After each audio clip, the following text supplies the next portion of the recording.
또 이 자리에 계신 모든 우리 사랑하는 성도님들, 가족들, 가정 가운데에도 주님께서 주시는 참된 평안과 위로와 안식이 넘치시기를 바랍니다.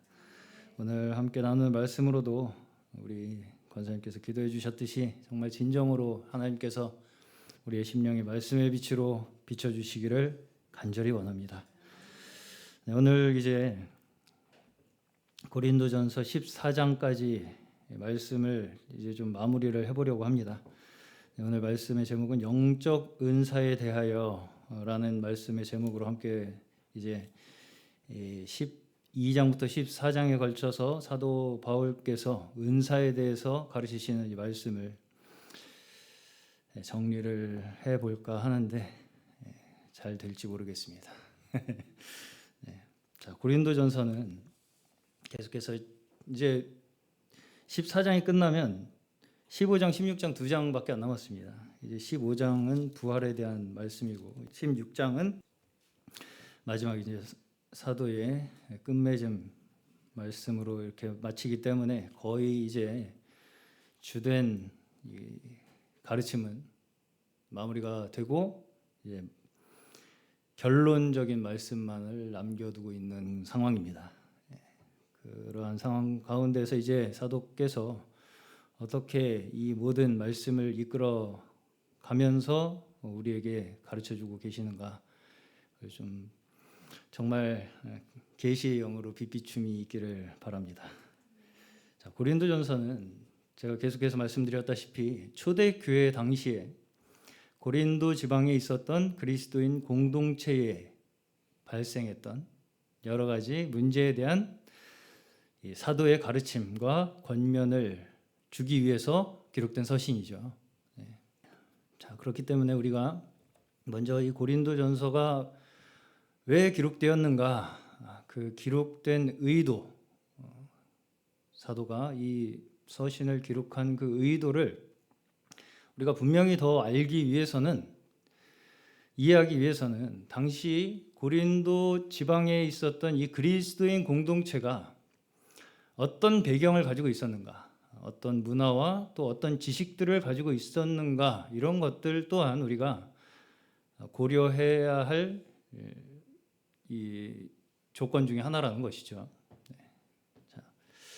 자, 성경은, 우리가 성경을 잘못 오해하면 어떻게 생각하기가 쉽냐면, 뭐 이걸 그렇게 확신을 한다기보다는 은연중에 그렇게 생각하기가 쉬운 부분이 있는데, 어떻게 생각하기가 쉽냐면 갑자기 사도 바울이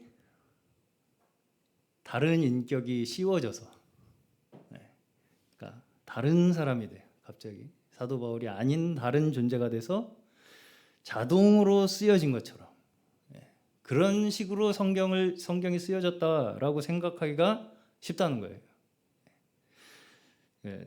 다시 말해서 제가 말씀드리고자 하는 게 뭐냐면, 하늘에서 성경이 뚝 갑자기 어느 순간 떨어진 책이 아니라는 것이죠. 완성된 채로 성경이 우리한테 갑자기 뚝 떨어진 책이 아니라는 거죠. 그렇다는 것은 분명히 이 성경은 한 면에서는 물론 하나님의 계시에 영감에 의해서 쓰여진 것은 당연히 사실이지만, 그럼에도 불구하고 또 한 면에서는 당시의 시대적 상황 그리고 문화적 배경, 그 속에서 분명하게 그 저자들이 가지고 있었던 지식의 범위 안에서 기록된 것입니다. 그것도 우리가 좀 어느 정도 이해를 해야 할 필요가 있어요. 갑자기 빙의가 돼서, 그러니까 예전에 어떤 은사주의 이 집회에서는 어떤 은사도 있었냐면 자동숙이라는 것도 있었어요. 그래서 내 의지가 아닌 것으로 막 뭔가 글씨가 써지는 이런 은사도 있었다는 것이죠. 그런 식으로 성경이 쓰여진 것이 아니다라는 거예요.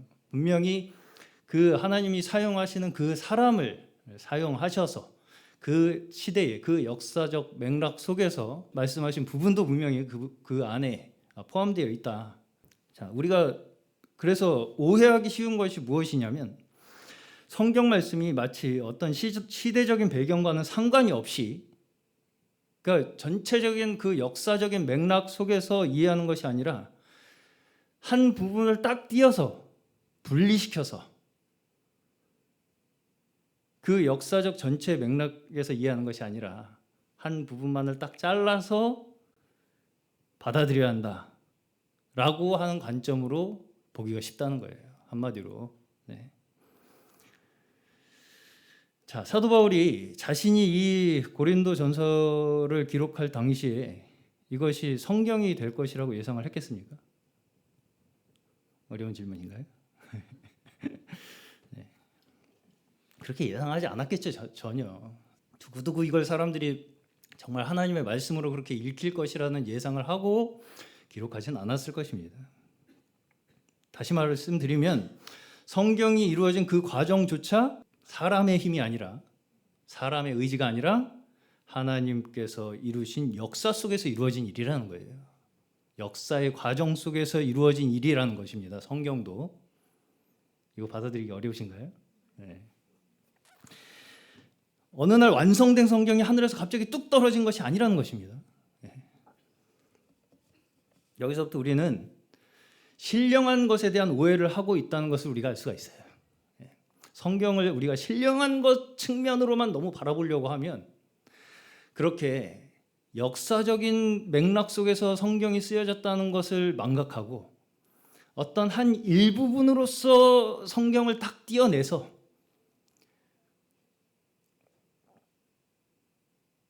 역사와는 상관없이 한마디로 그냥 문자 그대로 지금 우리에게 막바로 대입하려고 하는 그런 좀 어려운 말입니다. 그런 생각을 하기가 쉬워요. 문자 그대로 있는 그대로 그게 말하자면 절대적인 어떤 신령한 하나의 문자인 것처럼 글자 그대로 이해하고 해석하고 받아들이고 적용해야 한다라고 생각하기가 쉽다고요, 우리가. 신령한 것이라고 할 때 우리가 세상과는 별개의 사건이라고 생각하기가 쉽다는 거예요. 한마디로 세상에서 일어난 일과는 별개의 사건으로 뭔가 특별하고 신비한 초자연적인, 그러니까 그렇게 본다는 것 자체가 이 성경을 기록한 저자들이 그 시대적 상황과는 상관없이 갑자기 뭔가 뿅 와서 모든 시대를 초월해서 뭔가 절대적인 문자를 기록했다라고 생각하기가 쉽다는 겁니다. 한마디로 신령한 것을 우리가 오해할 때. 그래서 신령한 것이라고 할 때 이렇게 초자연적인 현상으로만 일어날 것이라고 생각하기가 쉽다는 거예요, 우리가. 신령한 것을 생각할 때. 그렇지만 하나님의 역사는 어디서부터 시작했습니까? 하나님의 역사는 세상의 창조로부터 시작된 것입니다. 그렇죠. 하나님의 역사는 세상이 창조된 것으로부터 하나님의 역사가 시작된 거예요. 그리고 오히려 이 하나님께서 창조하신 세계에 죄악이 침투해 들어온 겁니다. 그렇죠? 네. 그리고 그 침투에 들어온 죄악으로 인해서 이제 모든 것이 부패하게 된 것이죠. 네. 그럼에도 불구하고 여전히 하나님께서는 그 모든 역사를 통해서 죄악을 심판하시고 하나님께서 창조하신 그 세계로, 거룩한 세계로, 나라로 회복하실 것을 약속하신 것입니다. 그렇죠. 그게 하나님의 말씀이에요. 네. 그렇기 때문에 이 하나님의 창조에서부터 이루시는 이 광대한 하나님의 역사의 섭리를 우리의 어떤 하나의 제한적인 관점으로, 그렇죠? 어떤 한 부분을 딱 띄어가지고 이것이 바로 하나님의 역사다라고 주장하는 것은 오히려 인간의 교만으로 인한 지식이라는 거예요. 그걸 인간의 교만으로 나오는 지식이라고 얘기하는 것입니다. 어떤 한 부분만을 띄어서 이것이 하나님이다 라고 주장하는 거. 그게 가능하겠습니까? 지금 계속해서 보고 있는 이 고린도전서에서는 바로 이 부분을 계속해서 사도는 지적하고 있는 거예요. 고린도전서 1장에서부터 무슨 말씀을 하기 시작하시냐면 분쟁의 문제를 말씀합니다. 그렇죠? 고린도전서 1장에서부터 분쟁을 이야기하죠. 분쟁이 나오죠. 나는 누구에게 하는 이 분쟁의 상황에 대한 가르침을 말씀하고 있습니다. 말씀하면서 시작합니다. 자, 인간은 기본적으로 남과 분리함으로써 자신을 증명하려고 한다는 거예요. 한마디로. 제가 고린도전서 첫 번째 이 말씀 제목이 분쟁의 역사였더라고요. 분쟁의 역사. 기본적으로 인간이 가지고 있는 그 본능 자체가 남과 나를 분리함으로써 나를 증명하려고 하는 게 인간이 가지고 있는 기본적인 본능이라는 거예요. 심지어 복음을 받고 믿음을 가졌음에도 불구하고 여기서 보시면 여전히 나를 어떻게 증명하고 싶어 하냐? 나의 특별함을 내세워서. 그것이 내가 신앙생활을 잘하고 있다는 증명으로 받아들이고 싶어 한다는 거예요. 내 특별함을 가지고. 자, 너는 이렇게 틀렸고 이렇게 틀렸고 나는 이렇게 맞으니까 내가 더 우월하고 내가 더 옳은 위치에 있다는 것을 증명하려고 한다는 것입니다. 그러니까 다른 사람의 잘못된 것을 가지고 그리고 나의 옳음을 가지고 내가 더 우월하고 옳은 위치에 있다는 것을 증명하려고 한다는 것이죠. 이 자체를 이 말씀에서는 사도는 지식이라고 얘기하는 거예요. 그걸 지식이라고 얘기하는 것입니다. 그게 지식책이잖아요. 너는 이렇게 틀렸다. 내가 생각하기에, 내가 보기에 나는 이렇게 옳다라고 하는 그 자체가 지식이라고요. 서로를 지식으로 대한다는 거예요. 그리고 이것이 사도 바울이 이 고린도전서 전체를 통해서 계속해서 일관적으로 말씀하시는 말씀의 맥락입니다. 그리고 이제 14장에서는 이것이 은사에 대한 태도에 있어서도 동일한 패턴으로 동일하게 나타나고 있다는 것을 말씀하고 있어요.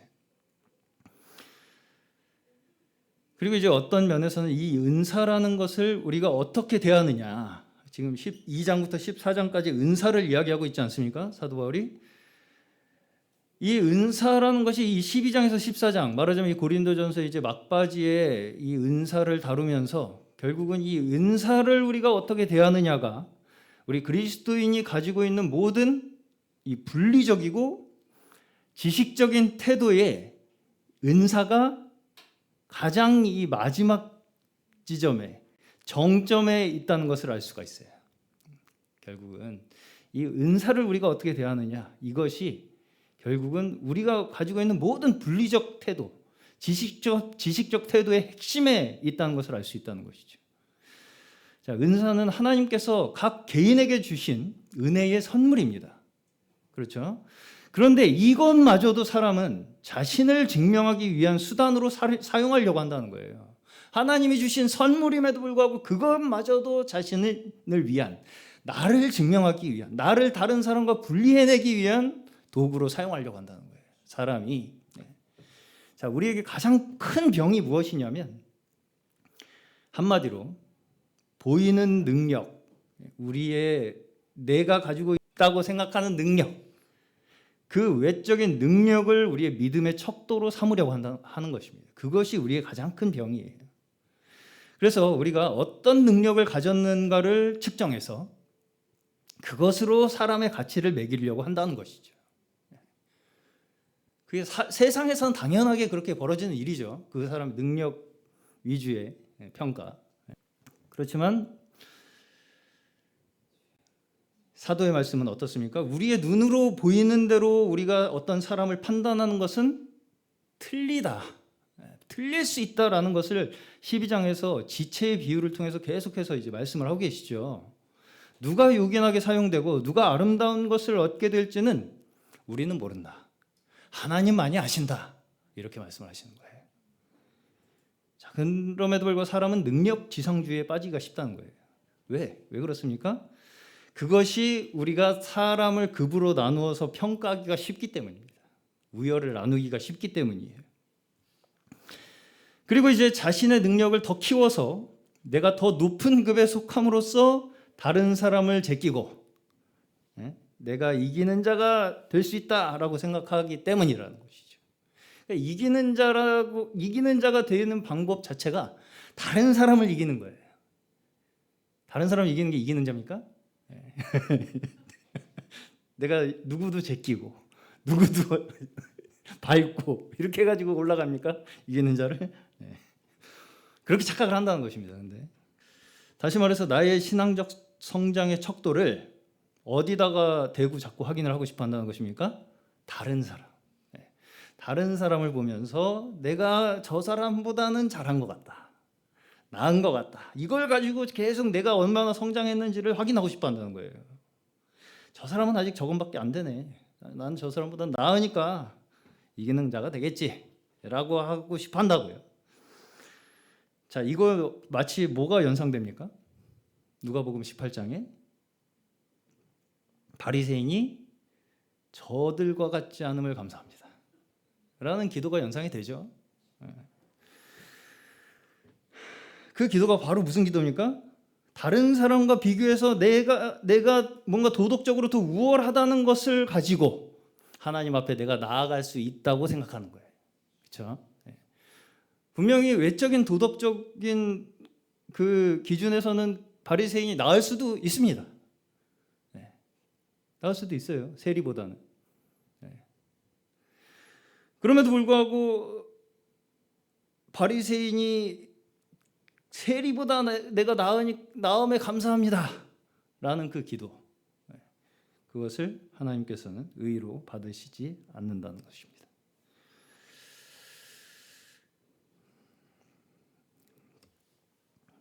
이것이 결국은 뭡니까? 똑같죠.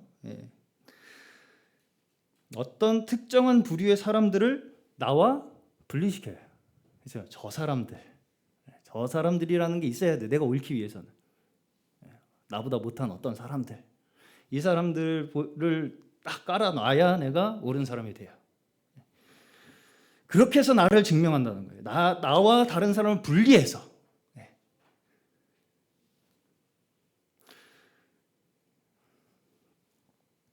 교회가 부흥되려면 아주 목사의 능력이 탁월해야 하고 설교 한번 하면 수천 명의 회심의 역사가 나타나는 그런 것들로 우리가 하나님의 역사를 확인하려고 하는 것도 어떤 면에서 이러한 우리가 눈에 보이는 현상을 가지고 하나님의 역사를 확인하려고 하는 것과 같은 일이라는 거예요.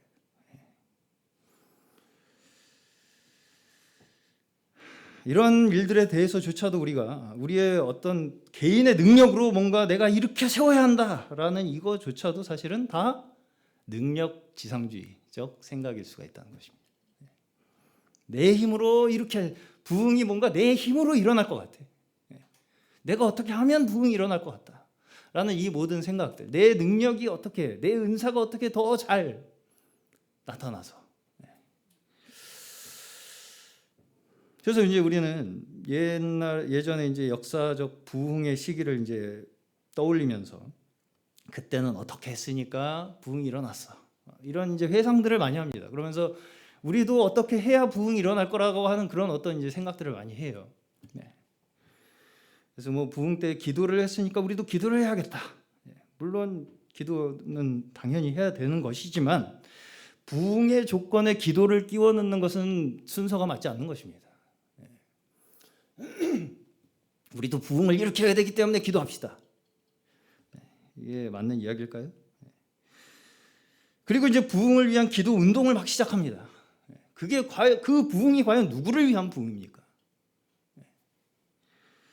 물론 기도가 필요합니다. 그럼에도 불구하고 이 기도조차 내가 어떤 특별한 능력을 갖고 싶은, 그걸 통해서 내 어떤 믿음을 확인하고 싶은, 내 능력을 확인하고 싶은 부흥과 기도라면 그것은 순서가 뒤바뀐 기도라는 거예요. 기도는 무엇입니까? 우리의 힘으로 할 수 없는 절망의 상황에 오직 하나님께서 역사하여 주시기를 우리의 온 마음으로 의지하는 데에서부터 사실은 자동으로 흘러나오는 것이 기도입니다. 나에게 뭘 주십시오 하는데 우리는 기도에 초점이 많이 있죠. 그게 아니라 원래는 우리의 힘으로 아무것도 할 수 없어요. 나는 무능한 자입니다, 하나님. 그 위치에서 하나님 제발 역사하여 주십시오 라고 하는 간절한 호소와 매달림, 그 의지하는 그 우리의 심령에서 자동으로 그냥 흘러나오는 것이 기도예요, 원래는. 그러니까 역대의 부흥들은 다 그런 기도자들을 통해서 나온 거예요. 그냥 무작정 그 부흥 나도 주십시오 하는 기도는 순서가 뒤바뀐 것이라는 거죠. 그 부흥이 부러워서 나도 그 부흥 좀 겪고 싶어서 기도하는 것입니까? 그건 우리를 위한 부흥이지 하나님을 위한 부흥이 아닙니다. 기도는 우리가 어떤 운동 삼아서 나를 증명하기 위한 능력을 구하는 것이 기도가 아닙니다. 세리의 기도와 같이 감히 하늘을 우러러 보지도 못하고 가슴을 치며 자신의 죄악됨과 무능함을 고백하는 그 자리에 하나님께서는 우리를 의롭다 하시고 함께 하시고 역사하신다. 이것을 우리는 먼저 기억해야 돼요. 하늘을 우러러 보지도 못한다는 거예요. 나의 죄악됨과 무능함 때문에. 근데 그 자리에 하나님께서는 우리를 의롭다 하신다. 부흥이라는 것조차 우리가 뭔가 우리의 믿음을 증명하기, 나 자신을 증명하기 위해.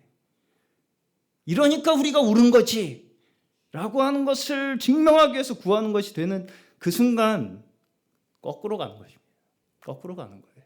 그러한 기도의 불길이 어떤 원인에 의해서 일어나는가를 봐야지, 그저 어떤 한 역사 속의 한 부흥의 그때를 똑 떼어가지고 나한테 딱 이식하고 싶어. 그렇죠? 네, 그거잖아요. 하나님의 역사는 광대해요. 그 부흥이 우리에게 어떤 영향을 끼쳤는지 우리는 알 수도 없습니다, 사실은. 근데 그 부흥만 똑 떼어가지고 이 시대에 나한테 딱 이식하고 싶다고요? 그게 하나님의 뜻일까요? 네. 그거 자체가 잘못하면 눈에 보이는 표적을 구하는 것이 될 가능성이 있다라는 것을 우리는 반드시 기억해야 돼요. 네. 그렇죠. 그 모든 것이 하나님의 섭리 가운데 그 기쁘신 뜻대로 일어나는 것이지, 그 모든 역사들이 우리의 뜻으로 인위적으로 일으킬 수 있는 것들이 아니에요. 하나님의 역사는 그렇게 우리의 관점에서 우리만 가지고 있다라고 말할 수 있는 것이 아니다라는 것입니다. 14장을 마무리하면서 사도께서 가르치시는 것은 우리가 가져야 할 기본적인 믿음은 어디에 있다? 순종하는 데 있다는 거예요. 순종하는 데. 13장에서 이 은사의 원리를 사랑에 두어야 한다고 계속 말씀하시죠. 사랑장이라고 소위 우리가 불리우는 이 13장. 그런데 그 첫 번째 원리, 은사의 첫 번째 원리가 되는 이 사랑조차 우리는 어디서 찾아야 된다는 것입니까? 순종. 사랑을 구해야 되는데 그 사랑을 어떻게 구하냐면 순종으로 구한다는 거예요. 나름대로 사랑한다고 다 사랑이 아니라는 것입니다. 순종으로 나타나는 거예요. 죽기까지 순종하심으로 사랑을 이루신 예수 그리스도의 십자가, 그것이 우리가 따라가야 할 유일한 길이죠. 네. 그렇기 때문에 14장을 복종에 대한 이야기로 마무리하는 거예요. 그렇죠? 14장의 마지막을 복종으로 마무리하고 있어요. 저번 주에도 여기서 사도께서 말씀하시는 이 여성 성도들에 대한 말씀에 대해서 제가 저번 주에도 조금 설명을 드린 바가 있습니다. 제가 저번 주에도 이 말씀을 드리면서 여러 가지 해석들에 대해서 말씀을 드렸었는데, 어떤 분들은 34절, 35절이 후대에 덧붙여진 것이라고 하시는 분들이 있다, 이렇게 말씀을 드렸어요. 저번 주에도 이 말씀 드렸지만 이 세번역본, 제가 가지고 있는 성경의 세번역본에서는 이 34절, 35절을 40절 뒤에 고대 사본들에 있어서는 40절 뒤에 놓았다, 이렇게 기록이 되어 있습니다. 이 구절 34절, 35절에 대해서는 여러 가지 견해들이 있다는 것이죠. 네. 최근에 이제 저희 교단 총회도 정기 총회를 했습니다. 제가 저번 회기, 지난 회기에 회의록 서기로 섬겼었고, 근데 이제 각 교단 총회들이 있어요. 다 이제 장로교는 같은 회기를 사용합니다. 그래서 저희도 108회기고 지금 예수교 장로회 합동 측, 총신대 측도 108회기입니다. 근데 여기도 이제 총회를 했어요. 그래서 정기 총회를 최근에. 여기서는 아시다시피 여성 목회자를 아직은 인정하지 않고 있습니다.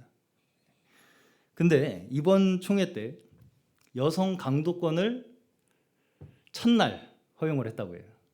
첫날 강도권, 그러니까 가르치는 이 합동총회에서요. 근데 이틀 만에 취소가 됐다고 하는 기사를 봤습니다. 뭐 이 부분에 대해서 저는 가타부타 뭐 이렇다 저렇다 드리고 싶은 말씀은 없습니다. 참고로 저희 교단은 여성 목회자를 목사 안수를 드리고 심지어 총회장까지도 지금 여 목사님들께서 지내고 계십니다.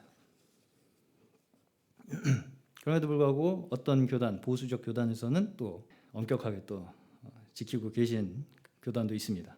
자, 이것을 어떤 관점에서 보아야 하는가에 대한 해석도 굉장히 분분해요. 지금 어찌됐건 이때 당시만큼은 이 구절이 어떻겠어요? 사도 바울께서 이 말씀을 할 때 이 말씀을 듣는 고린도 교회 성도들 또 그 고린도 지방에 있는 사람들에게는 이 말씀의 내용이 이상하게 들렸겠습니까? 당연하게 들렸겠습니까? 너무 당연하게 들렸겠죠. 지금 우리니까 이게 좀 어색한 거예요, 사실. 그때 당시에 여성에 대한 지위는 지금과 비교도 할 수 없을 정도로 뒤처져 있었기 때문입니다. 그렇죠? 오히려 교회에서 그렇게 여성분들께서 이렇게 막 뭔가 이 기능이 살아나는 그 모습이 어색한 상황이었던 거예요. 그때는.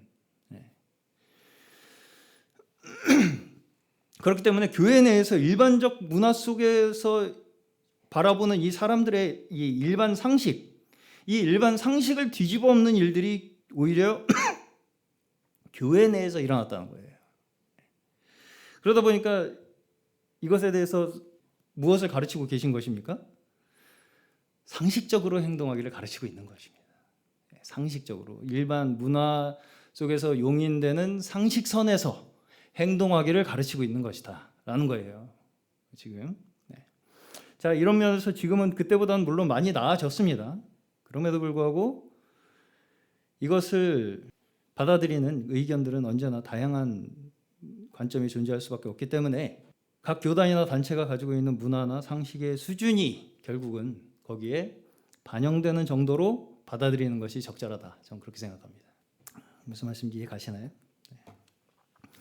그 단체가 가지고 있는 문화나 그 구성원들의 상식의 수준이 반영되는 수준에서 지켜지는 것이 적절하다. 그렇게 생각한다는 것입니다. 그래서 저희 교단 같은 경우는 여성분들께서 그렇게 목회 활동하시고 목사님으로서 이렇게 말씀을 가르치는 그런 활동에 있어서 어색하게 생각하는 분들이 별로 없기 때문에 그런 분위기가 이제 우리 이때보다는 지금 훨씬 많이 사라지지 않았습니까? 그렇기 때문에 그러한 이제 분위기들이 더 자연스럽게 용인이 되고 있는 것이고 그럼에도 불구하고 어떤 일각에서는 아직은 또 그러한 보수적인 측면이 그럼에도 불구하고 남아 있는 부분이 있기 때문에 또 그러한 부분에 있어서 지켜나가겠다라고 한 자세를 취하시는 분들도 있다. 그것에 대해서 옳다 틀렸다라고 싸우는 것 자체가 무의미하다. 저는 그렇게 생각합니다. 자, 어쨌든 여기서 사도가 강조하고자 하시는 것은 무엇입니까? 잠잠하라 합니다. 잠잠하라. 제가 저번 주에도 말씀드렸다시피 자, 아담과 하와에서부터 결국은 무엇으로 인해서 타락으로 이어졌냐면 남편에게 묻지 않고 한 행동이 타락으로 이어진 거예요. 그렇죠? 그 선악과에 대한 이야기는 명령은 아담이 들었죠. 근데 하와가 뱀의 유혹에 빠져서 남편에게 그걸 묻지 않고 말하자면 임의로 한 행동이 결국 타락으로 이어지게 됐다. 이것을 사실은 지적하고 있는 거예요. 이것이 결국 질서가 무너지는 결과를 초래하게 된 것입니다. 전체의 질서에 있어서의 문제를 가지고 오게 됐다는 것이죠. 그리고 이것을 어떤 분은 성별의 여자, 성별적으로 여자를 지칭하는 것이 아니다, 교회를 말하는 것이다, 이렇게 말씀을 하시는 분도 있다고 말씀을 드렸었어요. 이 의견에 대해서 저는 이 가르침을 확장해서 우리가 보게 되면 충분히 생각해 볼 수 있는 해석이다, 저는 그렇게 생각합니다. 물론 우리가 그리스도와 교회를 남편과 아내로 비교한 이 비교가 단순히 예화를 들기 위한 비교가 아니라 실제의 남편과 아내라는 우리의 인간의 구조 자체를 그리스도와 교회를 나타내기 위한 예표로서 우리에게 두신 것이다, 이렇게 보아야 마땅하다고 저는 생각합니다. 그렇기 때문에 여자의 역할을 통해서 교회의 역할이 무엇인가, 그걸 우리에게 알려주고 계시다는 것이죠. 자, 근데 이런 측면에서 보면 결국은 근본적으로 교회 안에서는 남자나 여자를 다 떠나서 모두가 신부이죠. 아내이고 남편이신 그리스도께 다 물어봐야 돼요. 맞습니까? 네. 그것이 사실은 근본적인 원칙이라고 말할 수 있을 것입니다. 우리 모두가 사실은 남편이신 그리스도께 물어봐야 되는 위치에 있는 자들이에요. 그것이 사실은 사도께서 궁극적으로 우리에게 말씀하신 바가 아닐까, 저는 그렇게 생각합니다. 자, 그리스도인들이 자신이 받은 은사를 자신을 위해서 사용하려고 하는 그 자체, 그것이 곧 그리스도, 우리가 남편에게서 배우고자 하는 마음에서 떠난 것이죠. 나 스스로를 위해서, 나만을 위해서. 자, 여기서 보시면 방언도 통역이 없다면 잠잠해야 되고, 예언도 만약에 다음 사람이 계시를 받아서 예언을 한다면 먼저 말하던 사람은 잠잠하라, 이렇게 권면을 합니다. 방언하는 사람도 잠잠해야 되고 예언하는 사람도 잠잠해야 되면 사실은 다 잠잠해야죠. 다 잠잠하는 얘기예요. 결국은 모든 것이 어디에 초점이 있습니까? 조화와 질서. 그리고 그것을 위해서 가장 필요한 것이 뭐라는 말씀이에요? 복종하라는 거예요. 그래서 근본적으로 우리 모두에게 있어서 필요한 것이 그리스도에게 복종하는 것입니다. 자, 어떤 사람들은 특정한 단체, 자기가 속한 단체 혹은 어떤 지도자, 은사자, 그 리더에게 복종하는 것이 십자가라고 주장하는 사람이 있어요. 왜 너는 십자가를 지지 않냐, 이런 걸로 막 힐난을 합니다. 다른 사람에게 그렇게 넌 왜 십자가를 지지 않냐, 그렇게 다른 사람한테 십자가를 지라는 말을 할 수가 있습니까? 그리스도인이 그렇게 다른 사람에게 너는 왜 십자가를 지지 않느냐, 너는 십자가를 져라 넌, 라고 하는 나를 십자가로 생각하라는 건가요, 그럼?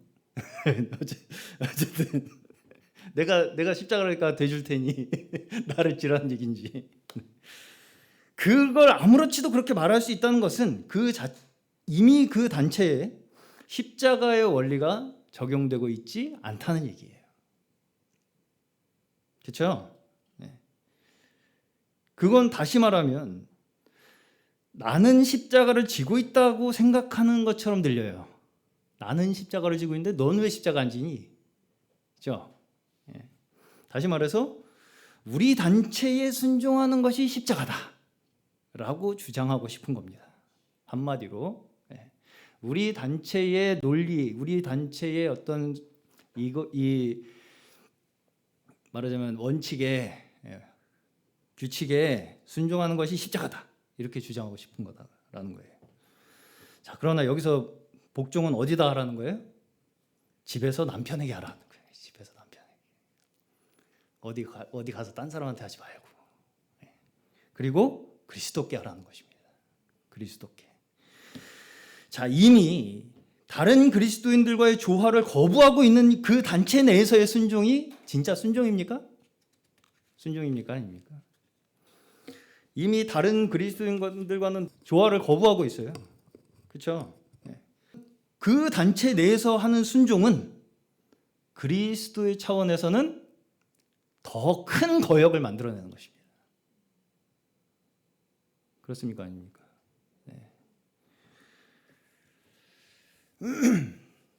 이것을 우리는 매우 주의해야 합니다. 내가 지금 근본적으로 내 마음 깊은 곳에서 다른 이들과의 조화를 이루고자 하는가, 거부하고 분리하고자 하는가, 그것이 나의 근본을 이루고 있다면 그 논리 속에서 내가 조금 그 단체 속에서 순종하는 건 오히려 하나님의 몸의 관점에서는 더 큰 거역을 하고 있는 것이라고요.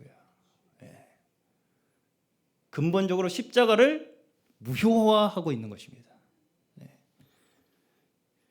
복종은 결국 창조의 질서에서부터 시작되는 거예요. 그렇기 때문에 남편에게 순종하라는 얘기를 하는 것입니다. 창조의 질서까지 돌아가야 된다는 거예요. 우리의 복종은 그냥 여기서 지금 어떻게 꽁냥꽁냥 우리끼리 잘하는 게 복종이 아니고요. 창조의 질서까지 가야 된다고요. 그리스도의 죽기까지 순종하심으로 시작된 그 사랑의 열매가 바로 우리 각자에게 주어진 은사입니다. 그리고 교회 그 자체입니다. 그리스도께서 죽기까지 순종하심으로 맺어진 사랑의 열매가 교회라고요. 그렇기 때문에 주의 길을 따르는 자들이라면 마땅히 우리가 복종함으로 참된 그리스도의 질서가 세워지기를 사모하는 우리의 믿음이 있어야 할 줄로 믿습니다. 그렇기 때문에 하나님의 말씀이 어디로부터인가 이것을 36절에서 되묻고 있는 거예요. 하나님의 광대하신 역사를 편집해요. 그렇죠? 하나님의 광대하신 역사를 한 부분만 편집해서 그게 바로 우리 하나님의 역사야. 이게 바로 우리 거야. 라고 하는 그 증명하려고 하는 그 사람들과 단체, 그 사람들은 결국 하나님의 말씀이 누구에게 내렸다고 하는 거예요? 자신들에게만 내렸다고. 그렇죠? 36절에서 정확하게 그걸 지적하시죠. 하나님의 말씀이 여러분에게 써놨습니까? 또는 여러분에게만 내렸습니까? 이렇게 되묻고 있잖아요. 그렇게 생각하는 것이라는 거예요. 결국은 하나님의 역사를, 그 크신 역사를 한 일부분만 띄어내가지고 그게 우리 거야 라고 주장하고 싶어 한다고요. 사람들은. 왜? 나를 특별하게 만들고 싶어서. 하나님이 여러분에게만 내렸습니까? 하나님의 말씀이 여러분에게만 내렸습니까? 라는 이 질문은 결국은 다른 사람들과 자신을 단절함으로써 나의 옳음을 증명하려고 하는 지식주의적 단체들에게 지금도 사도께서 던지고 있는 질문입니다.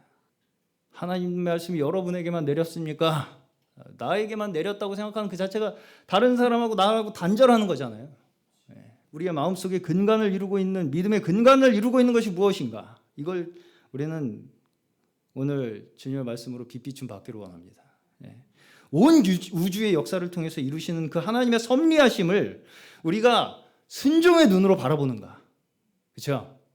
하나님의 역사를 우리가 순종의 눈으로 바라보는가? 아니면 나만의 특별함을 내세우고 증명하고 싶어서 창조의 질서를 자꾸 역행하려고 하는가? 그렇죠? 그걸 얘기하는 거예요, 지금 다. 이것을 우리 마음속 깊은 곳에서부터 우리의 양심에 숨은 것을 드러내어 말씀이 우리를 주님의 온전한 말씀의 길 가운데 인도하여 주시기를 바랍니다. 자, 이 구절은 남자와 여자를 대립적으로 만들기 위한 말씀이 결코 아니에요. 상식을 말씀하시는 것입니다. 질서를 말씀하시는 것이고요. 여전히 이런 본질적 측면에서는 우리에게도 충분히 적용될 수 있는 말씀이라고 저는 생각합니다. 그렇기 때문에 34절, 35절을 저는 사도 바울께서 우리에게 가르치는 말씀으로 저는 받아들이고 있습니다. 그러면서 이제 37절, 38절은 아주 단호한 말씀을 하죠. 누구든지 자기가 예언자이거나 성령을 은사로 받은 사람이라 생각하거든 이 글이 주님의 명령이라는 것을 알아야 한다.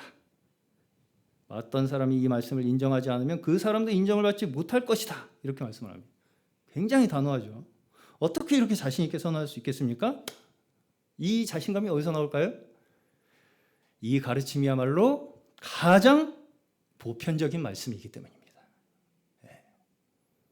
특별하게 나만 하는 말이 아니기 때문이에요.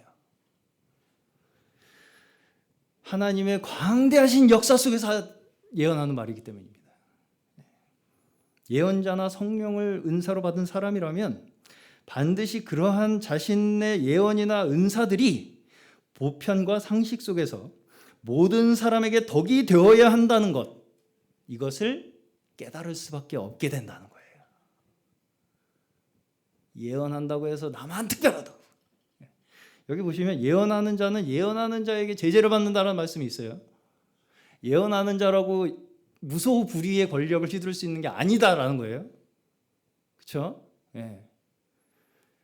앞에 예언한 사람이 뒤에 예언한 사람을 위해서 잠잠하라는 거예요. 예. 오라클이라고 해서 절대 권력이 아닙니다. 예. 그렇죠? 예. 제재를 받아야 한다는 거예요. 예. 예언자조차도.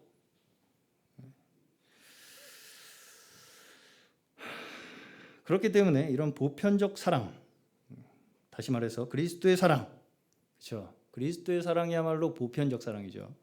전 인류를 향한 사랑. 이 사랑에서 벗어난 사람은 이 말씀을 인정하기가 어렵다는 거예요. 한마디로 이해가 안 가요. 아니 내가 안 특별하면 어쩌라는 거야 지금 나보고. 이렇게 된다는 거예요. 그럼 나보고 어떻게 하라고 지금. 내가 뭘 어떻게 해야 되는 거야. 내가 어떻게 해야 되는 게 자꾸 나옵니다. 주님께서 하셔야 되는데. 그렇죠? 그리스도의 사랑을 우리도 다 받은 자들이에요. 그 은혜를 받은 자들이라는 것입니다. 그 받은 은혜대로 섬기는 거예요.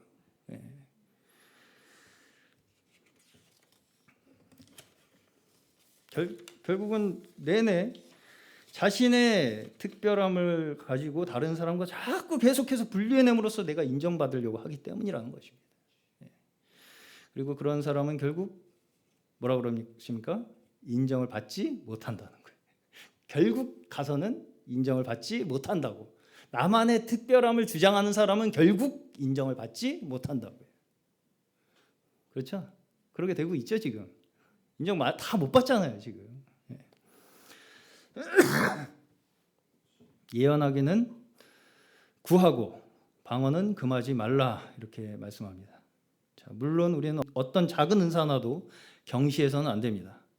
그럼에도 불구하고 여기에서 마지막으로 다시 한번 이야기하시는 것은 나아갈 방향이 있다는 거예요. 여기서 방언에 대해서는 방언이 나타나는 것에 대해서는 그대로 두라는 것입니다. 그렇죠? 다시 말해서 일방적으로 주어지는 측면이 강하다는 거예요. 방언은. 그렇죠. 수동적인 면이 있다는 것입니다. 나타나는 걸 금하지 마라. 막지는 마라. 이것이 방언에 대한 이야기라면 예언은 어떻게 하라고 하십니까? 구하라고. 그것도 열심히. 무슨 얘기냐면 예언은 결국은 교회가 가져야 할 가장 보편적 기능이라는 거예요. 그렇기 때문에 이 예언의 기능은 궁극적으로 계속해서 우리 교회가 나아가야 할 방향이라는 것입니다. 예언으로 나아가야 한다고요. 교회가. 그리고 이제 마지막으로 사도는 이 모든 일을 품위 있고 질서 있게 하라 이렇게 말씀을 합니다. 12장에서 14장까지 이 은사에 대한 말씀이 12장 1절에서 신령한 것으로 시작해서 14장의 마지막 절이 뭘로 마칩니까? 품위와 질서. 이것으로 결론이 나면서 마쳐집니다.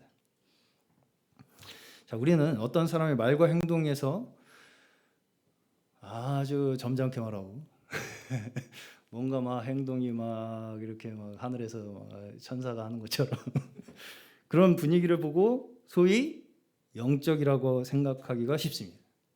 영에 속한 사람은, 영적인 사람은 이렇게 하는 거야. 말도 이렇게 하고 저렇게 하고. 그러나 오늘의 사도의 가르침은 어떻습니까? 영에 속한 일이 어디에 있다고요? 품위와 질서에 있다고요. 순종과 희생을 통해서 세워지는 품위와 질서에 있다고요. 거기에 영적인 게 있다고요. 신령한 것이 거기 있다고요. 맞습니까? 많이 착각하고 있어요. 제가 생각하기에. 영적인 것은, 신령한 것은 뭔가 우리랑 달라. 막 혼자 범접하기 어려운 막 그런 분위기를 막 아우라를 막 카리스마를 내뿜으면 그게 영적인 거야. 그렇죠? 그게 아니라는 것입니다. 우리가 정말 하나님 그리스도의 십자가 안에서 세워지는 그 질서야말로 가장 신령한 것이다라는 거예요. 이 세상에서 찾을 수 없는.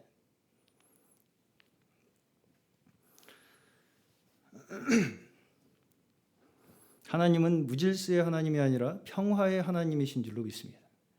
그렇기 때문에 그렇게 말씀을 하시는 거죠. 무질서의 하나님이 아니라고요. 평화의 하나님. 하나님은 나뉘고 다투고 분쟁이 가득한 이 죄악된 세상 속에 참 평화를 가지고 오신 분이에요.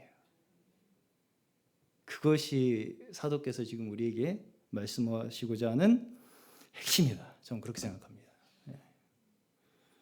이것을 이루시기 위해서, 이 평화를 이루시기 위해서 하나님께서 우리의 역사 속에 육신을 입고 우리 가운데 오신 거예요.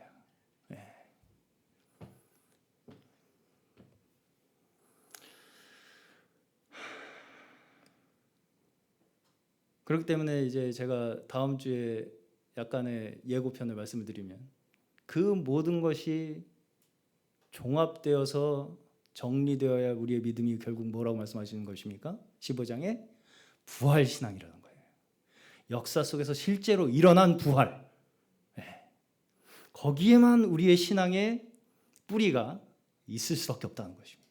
어디 갑자기 하늘에서 뚝 떨어진 신앙으로 우리가 살아가는 게 아니라 역사 속에서 일어난 정말 진짜 하나님의 역사, 그 부활의 역사, 육신이 되어 오신 예수 그리스도께서 부활하신 그 역사에 우리의 믿음의 근거가 있어야 된다는 것. 그걸 마지막으로 마무리하시는 것이 15장이죠. 오늘 말씀을 통해서 우리에게 숨어있는 작은 나만의 어떤 특별함을 증명하고자 하는 그 마음조차 주님 앞에 다 내려놓고 복종하게 하시고 진정 화평을 주시는 그 그리스도의 복음의 역사로 말미암아 맺어진 우리 열매들로서 우리 또한 이 세상에 화평을 가져오는 저희 모두 되시기를 주님의 이름으로 간절히 축원합니다.